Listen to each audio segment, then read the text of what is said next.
चुपचाप सुल्तान साल होई धरे लागे छोटी मनाइल बाड़ी नाचरिया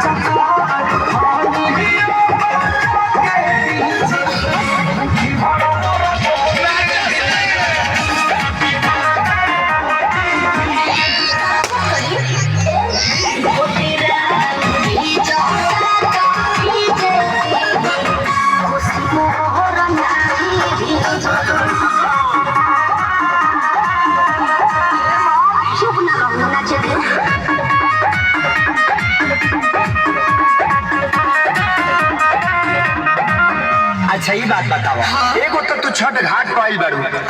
अच्छा घोग तान के लगलू नाचे कोनो छठी माई के गीत याद नहीं खे गावा अच्छा गावत रवि बाबू आजा